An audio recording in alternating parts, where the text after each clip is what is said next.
खरं बोललात आपण. गृहांचीच आमच्यावर वक्रदृष्टी झाली. आज नव्हे जन्मापासून जन्मदात्री आई आम्हाला पाळण्यातच टाकून गेली.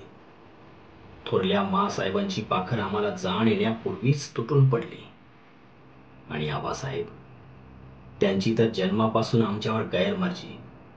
आणि तरी देखील महाराजांची आमच्यावर माया नाही हा आमचा समज. आपण आमचा तो केवळ एक समज मानता युवराज्ञी. युवराज्ञी, तुम्ही थोरा घरी जन्मलात.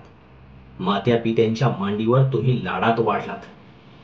आबासाहेबांच्या लाडक्या सुनबाई म्हणून तुम्ही आजवर थाटामाटात रायगडावर वावरलात. आमच्या पोरक्या जीवनाची दर्दभरी कहाणी तुम्हाला नाही कळायची. आम्हाला जाण आल्यापासून ठाऊक आहे फक्त आबासाहेबांच्या डोळ्यांतला धाक. आमच्या मनावर उरली आहे त्यांच्या ओठावरली सुन्न जरब. आमच्या पोटात अजून कालवतं आहे त्यांचं छत्र, त्यांचं सिंहासन, त्यांची राजमुद्रा. आग्र्याहून सुटकेच्या प्रसंगाची याद आली की अजून रक्त जळू लागतं, मस्तक फिरू लागतं, पोटात आतडी तटातटा तुटू लागतात. एक 8 वर्षाचा कोळापूर महाराजांच्या पाठोपाठ रानावनातून उन्हातानातून दिवस रात्र पळताना अजून आमच्या डोळ्यांसमोर स्पष्ट दिसतो आहे. अंगात ज्वर भरला, पायाला टरटरून फोड आले तरी हो किचू नाही. अपरात्री मधुरेला एका ब्राह्मणाच्या घरात मुक्काम पडला. मध्यरात्री खलबत सुरू झालं तेव्हा निराजी पंत सल्ला देतात, महाराज सही सलामत सुटायचं असेल तर युवराजांना इथंच माग सोडून दौड केली पाहिजे.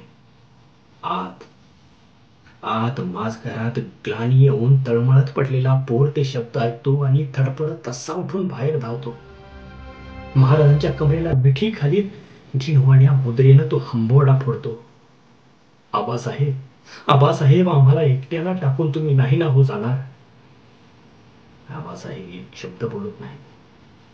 कमरेची उल्या हाताची मिठी ते पोलादी बोटांनी सोडवतात आणि माझ घराकडे पोट दाखवतात. चिमुकल्या मनाला ब्रह्मांड आठवलं. शेकडो कोसांची पायपीट बिन तक्रार करणाऱ्या पोराचे पाय ओसरीवरून माझ घरात जाई तो पांगळे होतात.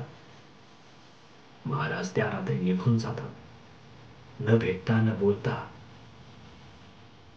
युवराज्ञी एकच सवाल पुसतो, आम्ही आमच्या पुत्राशी असे वागलो असतो तर आपण आमची संभावना कशी केली असती.